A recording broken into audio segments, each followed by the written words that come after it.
Hello, നിങ്ങൾക്കെല്ലാവർക്കും Shiny Xavier YouTube പേജിലേക്ക് ഒത്തിരി സ്നേഹത്തോടെ വീണ്ടും സ്വാഗതം. ഞാൻ ഇന്ന് നിങ്ങൾക്ക് വേണ്ടിയിട്ട് നല്ലൊരു പോത്തിറച്ചി റോസ്റ്റിൻ്റെ റെസിപ്പിയാണ് കാണിക്കാൻ പോകുന്നത് കേട്ടോ.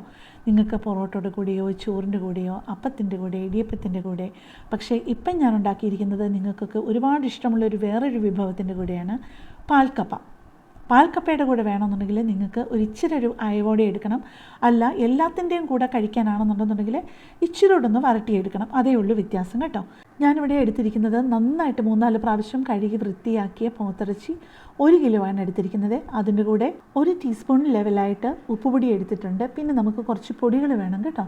1.25 ടേബിൾ സ്പൂൺ ലെവലായിട്ട് കാശ്മീരി ചില്ലി പൗഡറും 1/4 ടീസ്പൂൺ മഞ്ഞൾപ്പൊടിയും 3 ടേബിൾ സ്പൂൺ കോക്കനട്ട് ഓയിലുമാണ് ഒഴിച്ചിരിക്കുന്നത് കേട്ടോ. ഈ ഒരു പ്രിപ്പറേഷന് കോക്കനട്ട് ഓയിൽ തന്നെയാണ് നല്ലത്. പിന്നെ നിങ്ങൾക്ക് കോക്കനട്ട് ഓയിലിൻ്റെ ഫ്ലേവർ ഇഷ്ടമല്ലെങ്കിൽ മാത്രമേ വേറെ ഏതെങ്കിലും എണ്ണ ഉപയോഗിക്കാവുള്ളേ. പിന്നെ ഞാനിപ്പോൾ ചെയ്യുന്നത് 2-3 തണ്ട് കറിവേപ്പില എടുത്തിട്ട് നമ്മുടെ കൈവെള്ളയിലോട്ട് വെച്ചിട്ട് നന്നായിട്ടൊന്ന് ഞെരിടണേ. അപ്പം സാധാരണയെക്കാട്ടിലും കുറച്ചുകൂടെ നല്ലൊരു ഫ്ലേവർ കിട്ടും. എന്നിട്ട് ആ കറിവേപ്പിലയും കൂടെ പോത്തിറച്ചിക്കകത്തോട്ട് ഇട്ടിട്ട് ഇതുപോലെ തന്നെ ബീഫ് ഉണ്ടാക്കുമ്പോഴാണെന്നുണ്ടെങ്കിലും ഇതുപോലെ തന്നെ ചെയ്യുന്നത് നല്ലതാണ് കേട്ടോ. എന്നിട്ട് ഇതെല്ലാം കൂടെ നന്നായിട്ട് ഒന്ന് പുരട്ടി മാരിനേറ്റ് ചെയ്ത് ഒരു അരമണിക്കൂർ അല്ലെങ്കിൽ മാക്സിമം ഒരു 3/4 മണിക്കൂർ വെച്ചാൽ ഇതിലെല്ലാം നന്നായിട്ട് അതിൻ്റെ മസാല ഒന്ന് പിടിക്കുകയും ചെയ്യും. ആ എരിവും ഉപ്പും എല്ലാം ഒന്ന് പിടിക്കുകയും ചെയ്യും. ആ ബീഫ് കുറച്ചുകൂടി ഒന്ന് സോഫ്റ്റ് ആവുകയും ചെയ്യും. ബീഫല്ല, പോത്തിറച്ചി കുറേ കൂടി ഒന്ന് സോഫ്റ്റ് ആവുകയും ചെയ്യുവേ. ഇത് ഒരു അരമണിക്കൂറോ 3/4 മണിക്കൂറോ റെസ്റ്റ് ചെയ്യാൻ വെച്ച് കഴിഞ്ഞിട്ട് നമുക്ക് മിക്സിയുടെ ജാറിലോട്ട് ഒരു 350 ഗ്രാം കൊച്ചുള്ളിയും 2 ഇഞ്ച് വലിപ്പത്തിലുള്ള നല്ലൊരു കഷ്ണം ഇഞ്ചിയും ഒരു 25 മീഡിയം വലിപ്പത്തിലുള്ള വെളുത്തുള്ളിയും കൂടി എടുത്ത് അരയ്ക്കാനായിട്ട് വെക്കണേ. നിങ്ങൾക്ക് കൊച്ചുള്ളി പൊളിച്ചുകൊണ്ടിരിക്കാൻ പാടാണെന്നുണ്ടെന്നുണ്ടെങ്കിൽ 2 മീഡിയം സവാളയുള്ളി എടുത്താലും മതി കേട്ടോ. 2 അല്ലെങ്കിൽ 2.5 സവാളയുള്ളി എടുത്താലും മതി. പെട്ടെന്ന് അരഞ്ഞ് കിട്ടാനായിട്ട് എളുപ്പത്തിന് വേണ്ടിയിട്ട് ഞാൻ ഒന്നുകൂടെ മുറിച്ച് കൊടുത്തിട്ടുണ്ട് എല്ലാം, വെളുത്തുള്ളി, ഇഞ്ചി, കൊച്ചുള്ളി എല്ലാം. ഇനിയിപ്പം ഞാൻ അതിലോട്ട് എടുക്കുന്നത് മല്ലിപ്പൊടിയാണ്. 3 ടേബിൾ സ്പൂൺ ലെവലായിട്ട് മല്ലിപ്പൊടി എടുത്തിട്ടുണ്ട്. ഇനി ചേർത്ത് കൊടുക്കുന്നത് കാശ്മീരി ചില്ലി പൗഡറാണ് കേട്ടോ. 1.5 table spoon Kashmiri chilli powder. പിന്നെ നിങ്ങൾ സാധാരണ മുളക് പൊടിയാണെന്നുണ്ടെന്നുണ്ടെങ്കിൽ ഇത്രയും ചേർക്കരുതേ, അതിന് എരിവ് കൂടുതലായിരിക്കുമല്ലോ. പിന്നെ ചേർത്ത് കൊടുത്തിരിക്കുന്നത് 1/2 ടീസ്പൂൺ മഞ്ഞൾപ്പൊടിയാണ്. പിന്നെ 1 ടീസ്പൂൺ ലെവലായിട്ട് കുരുമുളക് ചെറുതായിട്ട് ക്രഷ് ചെയ്തത്.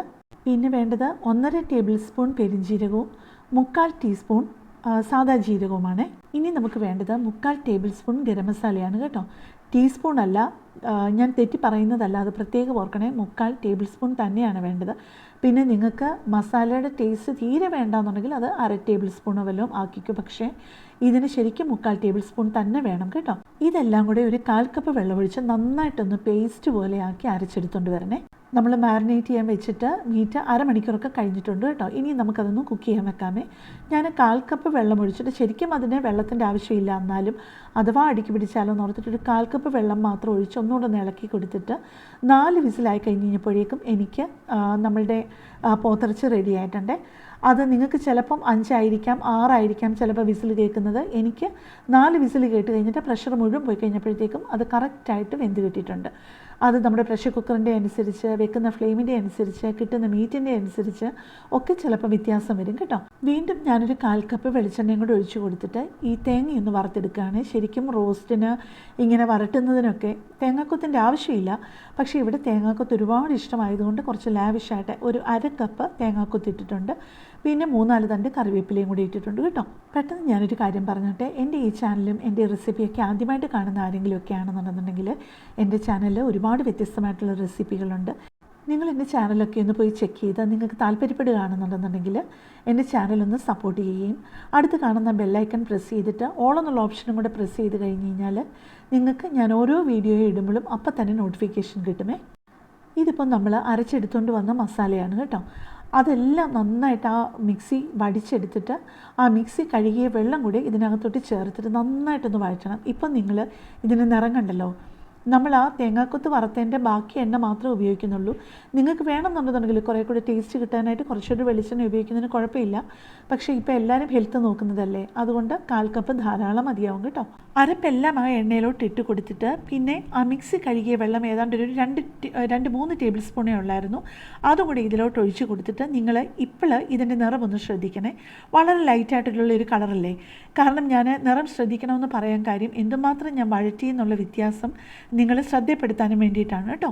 ഇതിപ്പോൾ ഈ തേങ്ങാക്കൊത്ത് നിങ്ങളെ കാണിക്കുന്നത് അത് എത്ര വരെ മൂക്കണമെന്നൊന്ന് അടുത്ത് കാണിക്കാൻ വേണ്ടിയിട്ടാണ്. ഇനിയിപ്പം മീഡിയം ലോ ഫ്ലെയിമിൽ ഇട്ടിട്ട് നമ്മൾ ഈ അരപ്പ് നന്നായിട്ട് ക്ഷമയോടെ ഒന്ന് വഴറ്റിയെടുക്കണം കേട്ടോ. ഈ സമയം ചെയ്യാനുള്ള വേറെ ഒരു കാര്യമുണ്ട്. 2 മീഡിയം വലിപ്പത്തിലുള്ള തക്കാളി ചെറുതായിട്ടൊന്ന് അരിഞ്ഞു വെക്കണേ. ഇച്ചിരി വലുതായാലും കുഴപ്പമില്ല, പക്ഷേ അത് വഴന്ന് കിട്ടാനായിട്ട് കുറച്ച് നേരം കൊണ്ട് എടുക്കുമല്ലോ. അതുകൊണ്ട് ഇതൊന്ന് വഴന്ന് നന്നായിട്ടൊന്ന് നിറം മാറി കഴിയുമ്പോഴേക്കും ആ ടൊമാറ്റോയും കൂടി ഇട്ടിട്ട് നന്നായിട്ടൊന്ന് വഴറ്റി ഒന്ന് അലിഞ്ഞു വരുമ്പോഴാണ് നമ്മളുടെ പോത്തിറച്ചി വേവിച്ചത് വെള്ളത്തോടു കൂടി ഇതിനകത്ത് ചേർക്കേണ്ടത്. ഇപ്പം തന്നെ കണ്ടില്ലേ ഇതിൻ്റെ നിറം ഇത്രയും മാറിയിട്ടുണ്ട്. ഇപ്പോൾ ദേ കുറച്ചുകൂടെ മാറി, ഇപ്പോൾ ദേ കുറേ കൂടെ മാറിയിട്ടുണ്ട്. ഇത് കുറച്ച് നേരം ക്ഷമയോടെ വഴറ്റിയത് കൊണ്ടാണ് കേട്ടോ. ഇതിപ്പോൾ ആവശ്യത്തിന് വഴന്നു വന്നിട്ടുണ്ട്. അതിലോട്ട് 2 മീഡിയം വലിപ്പത്തിലുള്ള ചെറുതായിട്ട് മുറിച്ച് തക്കാളിയും കൂടി ഇട്ട് ഒന്നുകൂടെ ഒന്ന് വഴറ്റി കൊടുക്കണേ. ഒരു 10 മിനിറ്റ് ഒന്ന് വഴറ്റി കൊടുക്കുമ്പോഴത്തേക്കും ചെറുതായിട്ട് മുറിച്ചിരിക്കുന്നത് കൊണ്ട് തന്നെ അത് പെട്ടെന്ന് അങ്ങ് വഴന്ന് കിട്ടുവേ. ഇപ്പോൾ നമ്മൾ ആ തക്കാളി ചേർത്തതും നന്നായിട്ട് വഴന്ന് വന്നിട്ടുണ്ട്. ഇനിയിപ്പോൾ അതിലോട്ട് നമുക്ക് ചേർത്ത് കൊടുക്കാനുള്ളത് തേങ്ങാക്കൊത്തും കറിവേപ്പിലയും കൂടെ നമ്മൾ മൂപ്പിച്ച് വെച്ചിരുന്നല്ലോ, അത് ചേർത്ത് കൊടുക്കണം. അത് കഴിഞ്ഞിട്ട് നമ്മൾ പോത്തിറച്ചി കുക്ക് ചെയ്ത് വെച്ചിരുന്നല്ലോ, അത് ഗ്രേവിയോട് കൂടി തന്നെ അതിലോട്ട് ചേർത്ത് കൊടുക്കണേ. ആ പ്രഷർ കുക്കറിൽ പറ്റിയിരിക്കുന്ന ഇച്ചിരി അരപ്പ് പോലും വേസ്റ്റ് ആക്കാതെ അതിൻ്റെ ഒപ്പത്തിനിട്ടിട്ട് എല്ലാം കൂടി ഇട്ട് ഇളക്കി ഒന്ന് കഴിയുമ്പോൾ നമ്മൾ ഉപ്പ് ഒന്നുകൂടെ ഒന്ന് നോക്കണം. ഉപ്പ് ആവശ്യത്തിന് വേണം എന്നുണ്ടെന്നുണ്ടെങ്കിൽ കുറച്ചുകൂടെ ഉപ്പും കൂടി ഇട്ട് എല്ലാം നന്നായിട്ടൊന്ന് ഇളക്കി കൊടുക്കണം. ചെറിയ ഫ്ലെയിമിലിട്ടിട്ട് തീരെ അങ്ങ് വറ്റിപ്പോകാതെ ഈ ഒരു ഗ്രേവി തന്നെ നമുക്ക് വേണമെന്നുണ്ടെന്നുണ്ടെങ്കിൽ എടുക്കാം കേട്ടോ. പിന്നെ നമുക്ക് കുറച്ചുകൂടെ ഗ്രേവി വേണമെന്നുണ്ടെന്നുണ്ടെങ്കിൽ വെറും വെള്ളം ഒഴിക്കാതെ തിളപ്പിച്ച വെള്ളം ഇതിൻ്റെ കൂട്ടത്തിൽ കുറച്ചുകൂടെ ഒന്ന് ആഡ് ചെയ്ത് കഴിഞ്ഞിട്ട് ഇതുപോലെ ഒന്ന് വറ്റിച്ചെടുത്ത് കഴിഞ്ഞാൽ എല്ലാ ഫ്ലേവറും നമ്മളുടെ മീറ്റിൽ ശരിക്കൊന്ന് പിടിക്കുകയും ചെയ്യും, ആവശ്യത്തിന് ഗ്രേവി കാണുകയും ചെയ്യും. പക്ഷേ ഞങ്ങൾക്ക് അത്രയും ഗ്രേവി വേണ്ട എന്നുള്ളത് കൊണ്ട് ഒരു ഇച്ചിരൂടെ ഒന്ന് വഴറ്റിയെടുക്കുകയാണ്. ഇച്ചിരൂടെ ഒന്ന് ഡ്രൈ ആയിട്ടാണ് ഞങ്ങൾക്ക് പാൽക്കപ്പയുടെ കൂടെ ഇഷ്ടം. അത് തന്നെയല്ല, കുറച്ചുകൂടെ ഒന്ന് ഡ്രൈ ആക്കി എടുത്താലുള്ള ഒരു ഗുണം, നമുക്ക് ഡ്രൈ ആക്കി എടുത്തില്ലെന്നുണ്ടെങ്കിൽ നമുക്ക് ചോറിൻ്റെ കൂടെയോ ഇടിയപ്പത്തിൻ്റെ കൂടെയോ ഒക്കെ ഉപയോഗിക്കാം. പക്ഷേ ഇതിപ്പോൾ ചോറിൻ്റെ കൂടെ ഞങ്ങൾക്ക് കുറച്ചുകൂടെ താല്പര്യം ഡ്രൈ ആയിട്ടായതുകൊണ്ടാണ് കുറച്ചുകൂടെ ഒന്ന് വഴറ്റിയെടുക്കുന്നത് കേട്ടോ. ഇനിയിപ്പം ഞാൻ നിങ്ങൾക്ക് വേണ്ടിയിട്ട് പങ്കുവെക്കുന്ന വീഡിയോ ഏതാണെന്നറിയാമോ, ഏത് റെസിപ്പിയാണെന്നറിയാമോ? നിങ്ങൾക്ക് എല്ലാവർക്കും ഒരുപാട് ഇഷ്ടമുള്ള കപ്പ, വെറും കപ്പയല്ല, ഏതായിരിക്കുമെന്ന് നിങ്ങൾക്കറിയാലോ, പാൽക്കപ്പ. നല്ല ഒന്നാന്തര ഫ്ലേവറുള്ള ഒരു പാൽക്കപ്പയാണ് കേട്ടോ. പിന്നെ അതിൻ്റെ കൂടെ കഴിക്കാനായിട്ട് തന്നെ വേണമെന്നുണ്ടെങ്കിൽ ബാച്ചിലേഴ്സിന് പെട്ടെന്ന് റെഡിയാക്കാവുന്ന നല്ലൊരു ചിക്കൻ കറിയുടെ റെസിപ്പിയും അത് കഴിഞ്ഞിട്ട് ഇടുന്നുണ്ട്. ഞാൻ ബാച്ചിലേഴ്സ് സ്പെഷ്യൽ ചിക്കൻ കറി എന്ന് പറഞ്ഞു കഴിഞ്ഞാൽ എന്താണെന്ന് നിങ്ങൾക്ക് മനസ്സിലായിട്ടുണ്ടല്ലോ അല്ലേ? വലിയ ബന്ധപ്പാടൊന്നും ഇല്ലാതെ വളരെ പെട്ടെന്ന് തയ്യാറാക്കാവുന്ന ഒരു ചിക്കൻ കറി എന്നാണ് ഞാൻ ഉദ്ദേശിച്ചത് കേട്ടോ. നമുക്ക് പാൽക്കപ്പയുടെ കൂടെ കഴിക്കാനായിട്ടുള്ള ആ ഒരു പാകത്തിന് വരെ നമ്മൾ പോത്തിറച്ചി ഉലർത്തിയെടുത്തിട്ടുണ്ട് കേട്ടോ. ഇനി നിങ്ങൾ ഇത് പാത്രത്തിലും കൂടി ഒന്ന് സെർവ് ചെയ്ത് കാണിക്കുന്ന പതിവുണ്ടല്ലോ എല്ലാ ദിവസവും, അതുപോലെ ഒന്ന് സെർവ് ചെയ്തും കൂടെ കാണിക്കുകയാണേ. നമുക്ക് പുട്ടിൻ്റെ കൂടെയോ ഇടിയപ്പത്തിൻ്റെ കൂടെയോ ചോറിൻ്റെ കൂടെയോ പാൽക്കപ്പയുടെ കൂടെയോ ഒക്കെ കഴിക്കാൻ പറ്റുന്ന രീതിയിലുള്ള നല്ലൊരു കിടിലൻ പോത്തിറച്ചി റോസ്റ്റ് റെഡി ആയിട്ടുണ്ട്. അപ്പം നിങ്ങൾ ഇതൊന്ന് ട്രൈ ചെയ്യണം കേട്ടോ, ട്രൈ ചെയ്യാതിരിക്കല്ലേ. അപ്പോൾ കൂടുതൽ നല്ലൊരു വീഡിയോയുമായിട്ട് നമുക്ക് നാളെ കാണാം. താങ്ക്